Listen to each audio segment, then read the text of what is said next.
मध्य प्रदेश के ग्वालियर चंबल संभाग में बीते एक महीने से सियासी पारा बिना चुनाव के चढ़ा हुआ है।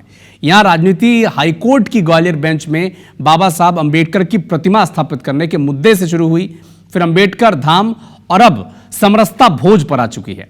हैरत की बात यह है कि अंबेडकर के मुद्दे पर चंद्रशेखर रावण की Azad Samaj party front foot पर थी, लेकिन अब कांग्रेस बीजेपी आमने सामने आ चुके हैं। एक रिपोर्ट आप देखें।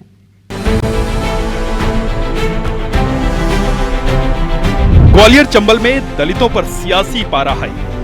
इसकी 4 तस्वीरें दिखाते हैं। पहली तस्वीर मध्य प्रदेश हाईकोर्ट की ग्वालियर बेंच की है, जहां 14 मई से अंबेडकर के प्रतिमा लगाने की मांग और विरोध पर बवाल मचा हुआ है। दूसरी तस्वीर 25 जून की है, जब हाईकोर्ट में अंबेडकर प्रतिमा लगाने की मांग के लिए कांग्रेस ने सत्याग्रह उपवास किया और भाजपा पर आरोप लगाया। तीसरी तस्वीर ग्वालियर के 84 की है, जहां सूबे की बीजेपी सरकार 20 करोड़ की लागत से अंबेडकर धाम बना रही है। चौथी तस्वीर भी ग्वालियर से ही है, जहां मुख्यमंत्री डॉक्टर मोहन यादव, केंद्रीय मंत्री ज्योतिरादित्य सिंधिया और नरेंद्र सिंह तोमर दलितों के साथ समरसता भोज में शामिल हो रहे हैं। ये 4 तस्वीरें बताती हैं कि राजनीति अब दलित वोट बैंक के इर्द गिर्द घूमती है।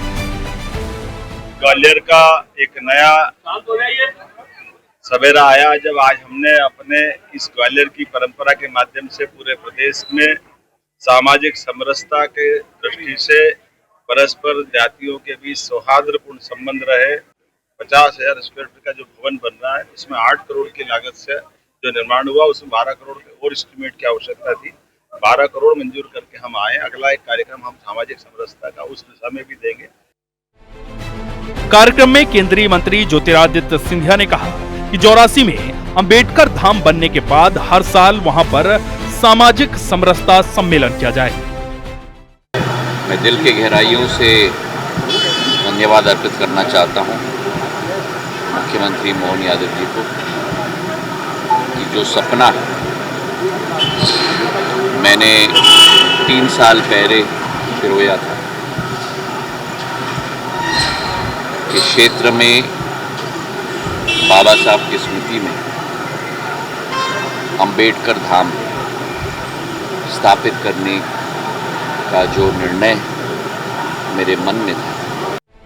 अंबेडकर के मामले में पूरी कांग्रेस फ्रंट फुट पर है। कांग्रेस ग्वालियर में प्रदेश स्तरीय सत्याग्रह कर चुकी है, साथ ही बता चुकी है उससे बड़ा दलितों का हितैषी कोई नहीं। कांग्रेस के विधायक सतीश सिकरवार कहते हैं, कांग्रेस पार्टी हमेशा दलितों और वंचितों की लड़ाई लड़ती रही है। कांग्रेस पार्टी हमेशा दलितों के, शोषितों के, वंचितों के, उपेक्षितों के लिए लड़ाई हमेशा लड़ती आई है। ग्वालियर चंबल संभाग में कुल 34 विधानसभा सीटें और इन सीटों पर 20 से 25% दलित वोट है। यही कारण है कि यहाँ दलित वोट बैंक की काफी अहम भूमिका है। इसी को लेकर अब कांग्रेस बीजेपी दलितों को साधने की कोशिश में जुट गए हैं। नासिर गौरी, IBC 24, ग्वालियर।